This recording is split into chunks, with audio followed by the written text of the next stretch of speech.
Okay, so I'm going to just do a quick demonstration of using Photoshop to create a flyer. So the first thing I need to do, if you're in the Edit Suite, you need to log in, student account. The password is Brecht, B-R-E-C-H-T, all lowercase. Let's assume you've done that and just launch Photoshop. This is the latest version. I'm just going to do very simple stuff, but it's just a question of showing you how to composite material.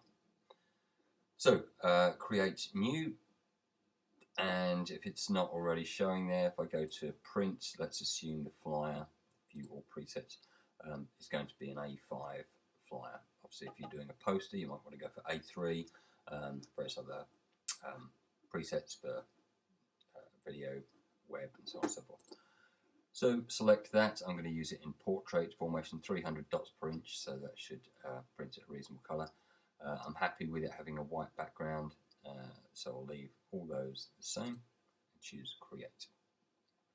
Okay, so I've now got my canvas here like this, nothing on it. It's already got a layer, a background layer, and what I'm going to do first of all is to open up the images I've already identified and composite them together. So if we go File, if I open an image, it will create a new file. That's kind of useful if I want to do any tweaking before I bring it in, which is the case with at least one of the images. So let's use File Open, and I want this image here. And ideally, what I want to do is to isolate this figure from the background. So there are various ways of doing this. I can come up here and use the quick selection tool, and this was the thing I demonstrated with the Lighthouse. So this is a question of clicking on the image here. I can change the size of this to make more fine adjustments. So it's quite large at the moment, so I could come down and have a smaller thing here. You see now already it's picking up some of the background. So if I press the which is the Control or the Option key on the Mac, it undoes a selection. That's maybe a bit too much. Now it's got a plus sign, so I can add again. That's a bit better, maybe just a bit there. Okay, I'm going to live with that for the time being. I'm going to do this rough and ready. You can fine tune this. So I don't want that bit there. There, I'm just going around. Now I've got a plus sign, so I can continue adding this. I want a continuous mask around here, not there. So I just want this character here like this.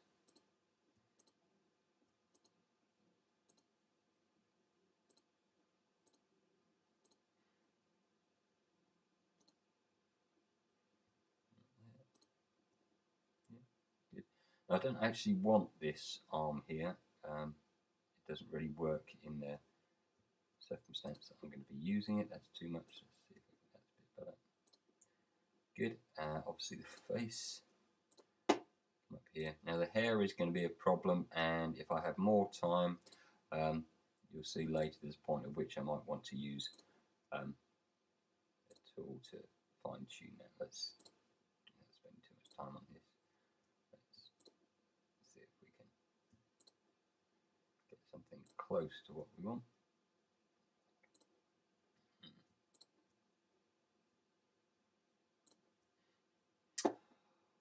Okay, that's not bad. What I want to do probably is just expand that mask slightly, so I've got a bit of an edge around the hair there, so I can go select, modify. Now I could feather that, but let's expand it just a little bit first, so maybe by just 3 pixels to start with, make it slightly larger, and then I'll feather it as well, so select, modify, feather. That means it kind of blurs slightly. I'm not worried about the canvas bounds here because that's going to be cropped by the edge of the picture. Okay, so that won't be as extreme, so his hair may look slightly differently as we see it there, but that's all good. Right, so I've got that now. What I want to do is, rather than remove it as I did with the Lighthouse, I want to take this that I've isolated, edit, copy, and go back to my blank canvas and go edit, paste. and there's the figure there, you can see. Now it's picked up some additional information here, and it might be easy at this stage just to go in, use the eraser tool, and make this somewhat larger because that's too small. So go up here, and I'm just getting rid. Control Z to undo.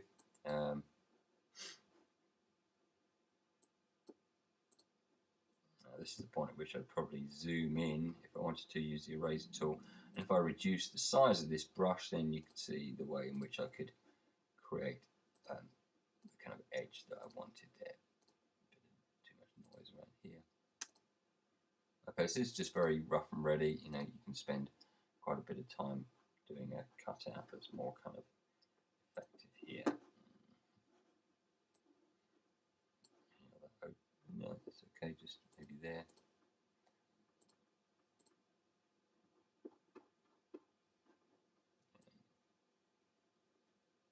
Trim that. Smaller brush.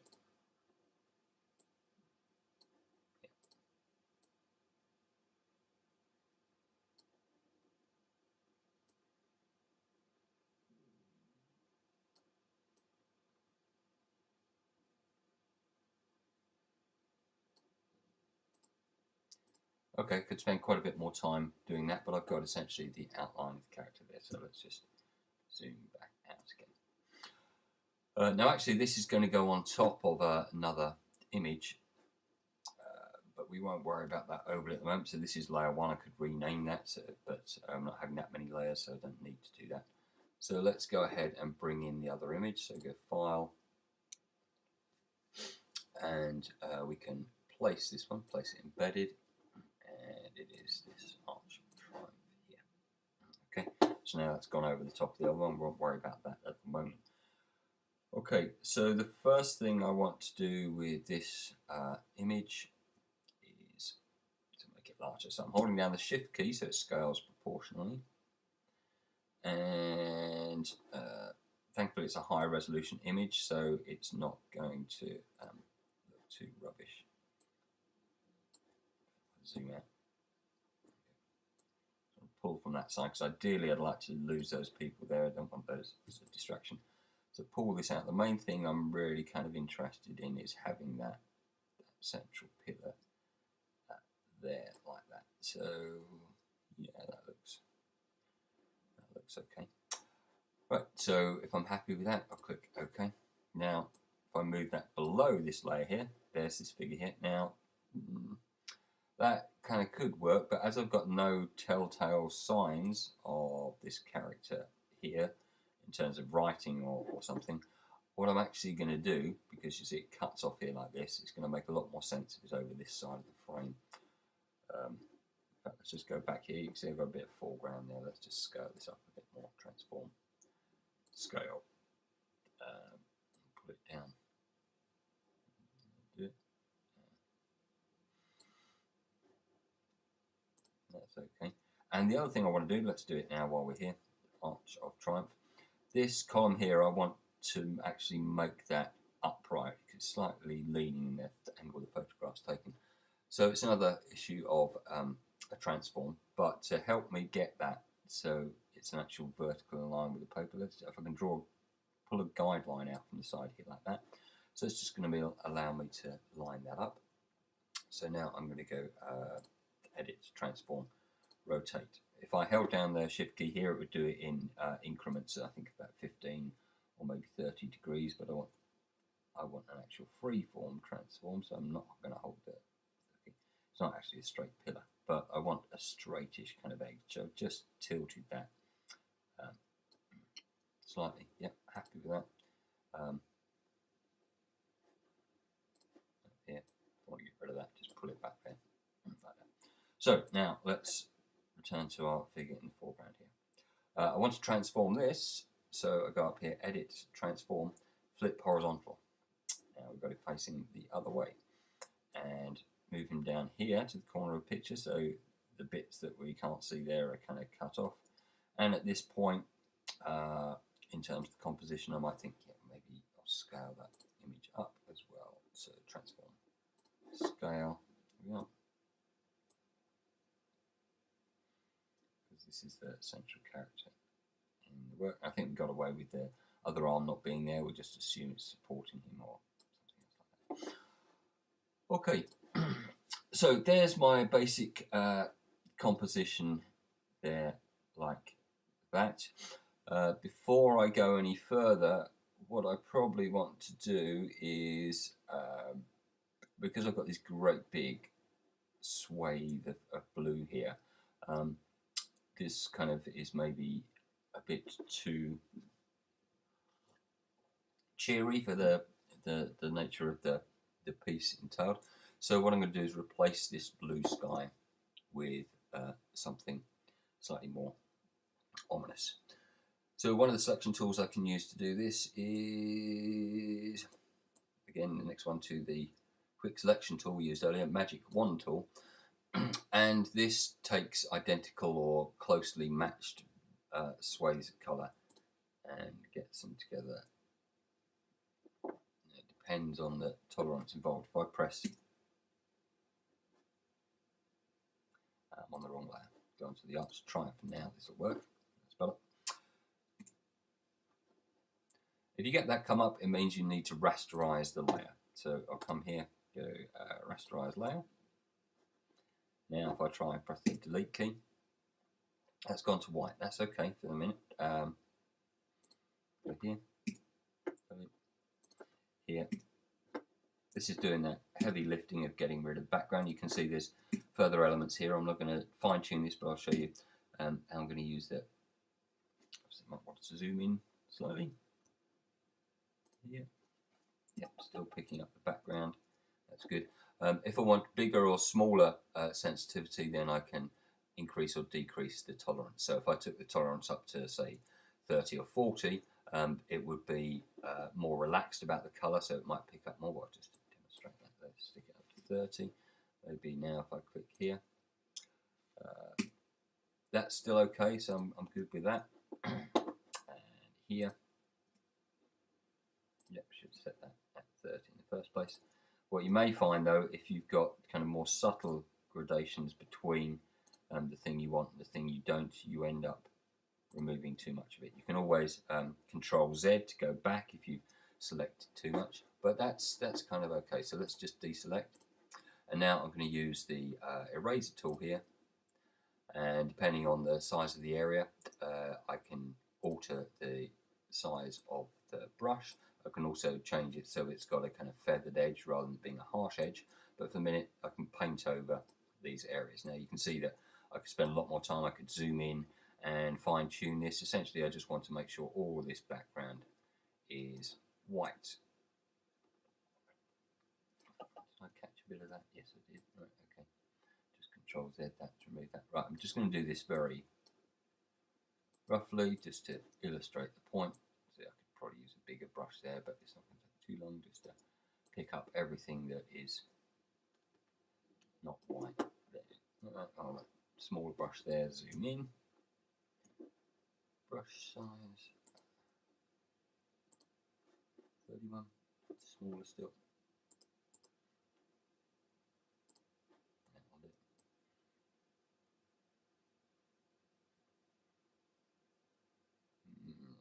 Right, okay.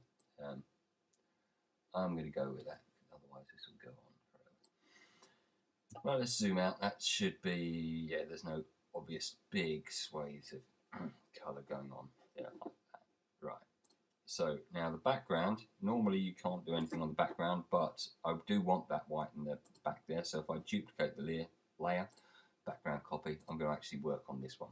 And what I'm going to do on this layer, just a quick and dirty application of, which is the one I found earlier, render, 6 clouds in there. Okay, that immediately, it's just a kind of bit of noise, very random pattern there like that. And should I want to, I could then come up to adjustments. I can do things such as the curves, which you can either operate in all 3 of the channels like this, but actually if I want to alter the colour concern, I can individually change the value of different curves here.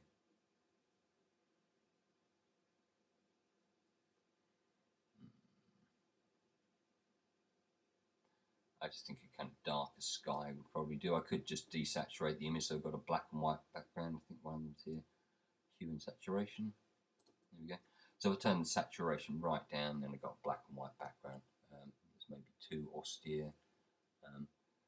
And if I get too close to the column colour, you see I've got some fringing still, the blue there, so I could have tidied that up.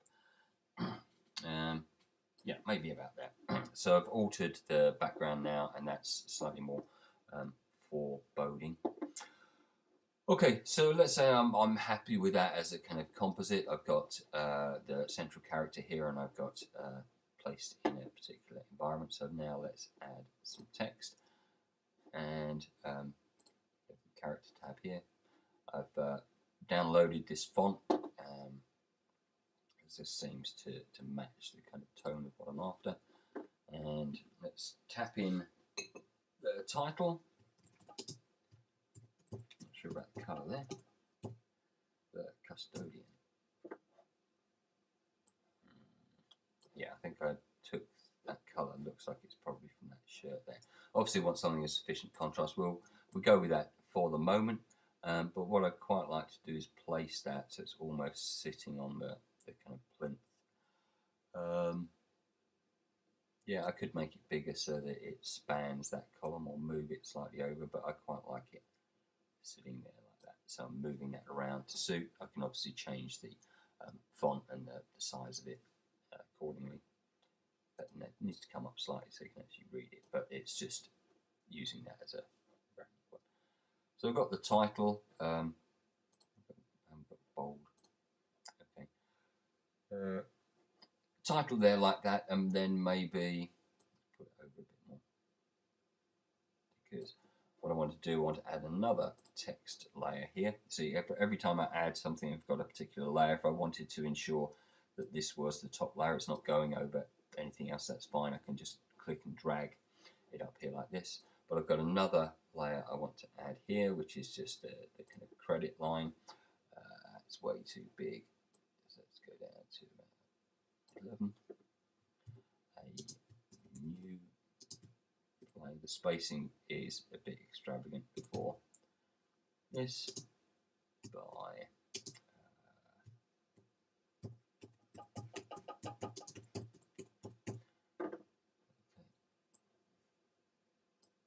new play by effective release. Now the spacing, I never get these. It's one of these. Yeah, there you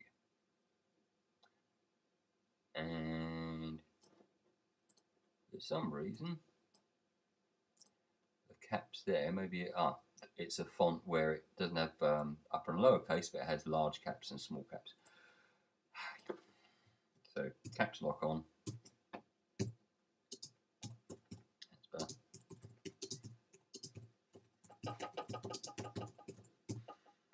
A new play by effective relief. Grand. Now I could have hovered over this text store and had it from the get-go typing vertically, because I want it to go down. It's going to follow the line of that column there, but it's just easier to type when it's not going down. So I've done it like that, and I've got that layer selected. So I'm just going to go up here, edit, transform, rotate. I can actually choose, yeah, let's do it clockwise, 90 degrees clockwise. There we are. And now it's straight now. Move this in place. It's just going to follow the line of this column, and hopefully you get these kind of guides here like this. I'd probably, yeah, that just about works. So it fits almost in a natural kind of slot there by the arch of that column. Probably make it a bit smaller, but you get the point there. Okay, so fairly happy with that. If anything, I'd probably, I could do it, couldn't I? Yeah, I'd probably pull this, make it slightly larger so that this actually bursts the frame. It looks a bit odd having this kind of strap here like that. So there we are. I've kind of created that as a front image there like that.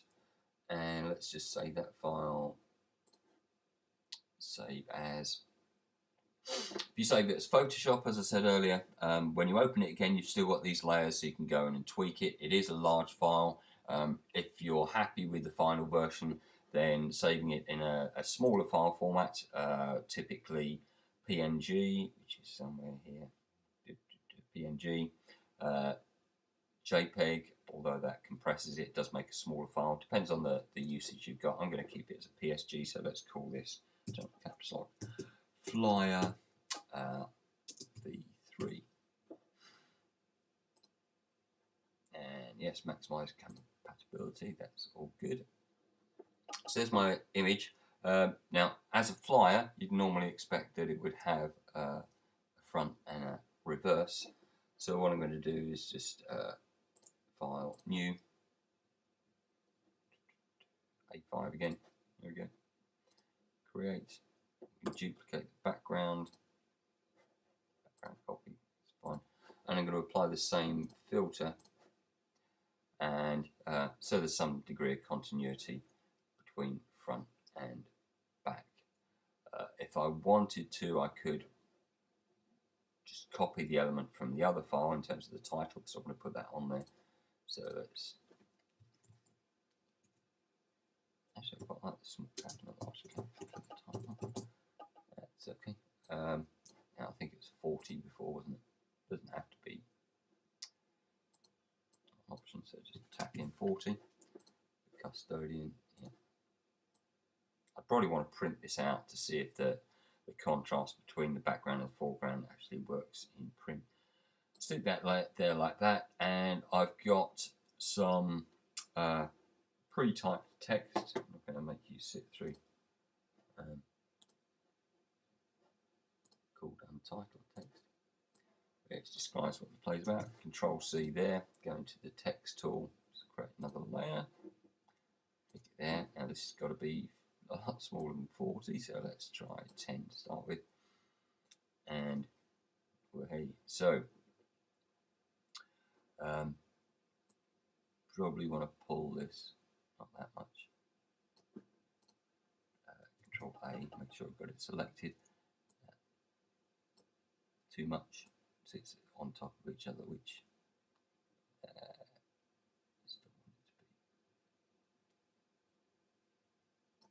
okay, like that. Now I could have put the column, the line breaks in beforehand, so it's just going to take a bit of a moment. It'd be easier if I turn it off for the time being. I can turn layers on and off by using this symbol, and I can, if I don't want to muck up a layer, I can lock the layer, so I'm not going to disturb what happens there. Let's just go back to turning that off. And go back to the text tool, make sure I'm in here, and just put in line breaks here. So the line spacing is a bit extravagant as well, so it's not a large print flyer, it's just for people of ordinary eyesight, so probably change that as well. A lot of text.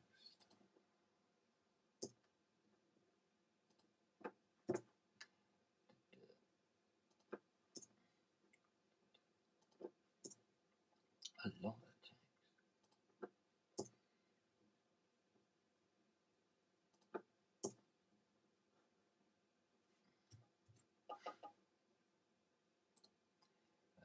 Take it down to 9 point. Should have done that before I did the line breaks, no matter. So now what I want to do is probably under paragraph, and that'll do it. This is the spacing between lines. Let's see, get that to where I'm happy with it.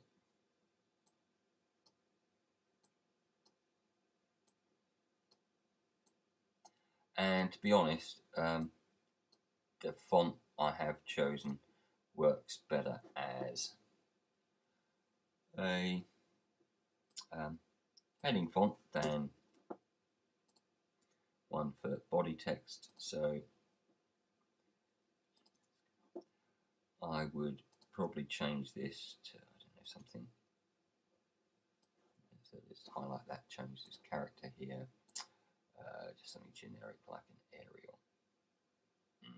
Now you see I'd probably bump up the size because that's changing that. Black's going to be ridiculous. Avenir, the university font. Let's see what that looks like. Oh, that's not so bad. in fact, given that that's there like that, what I would probably do, again, would have been a lot more sensible if I thought about this, to have done it before I put the line breaks in, or as I was doing that, but go to paragraph now, and that could actually be, no, I've not got a, here we are. Is it going to let me do that? Apparently not. No, I've got hard line breaks in. It would have been quite nice to put that in Justify. Probably put that into italics because it's the title of the plane. Yeah. Turn that back on. Possibly change the opacity of this. I've still got a white background layer behind this. The opacity determines how visible a layer is. So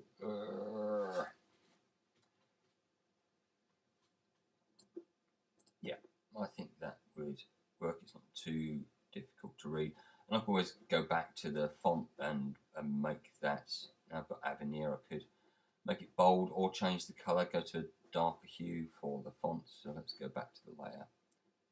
There it is, here. Select it all. And yeah, so come up with this colour swatch, lights towards the top, so I could just pull it a bit more towards the dark, like that. That gives me a bit more legibility. Maybe keep that one as it is.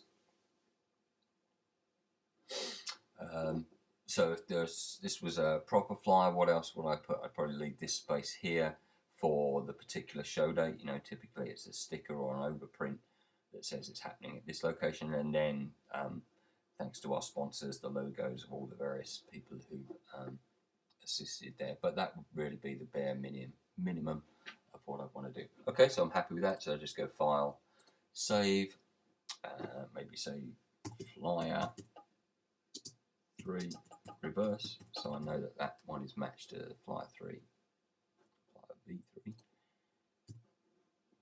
Save, maximum compatibility, yeah, and we're all done. So File, quit Photoshop.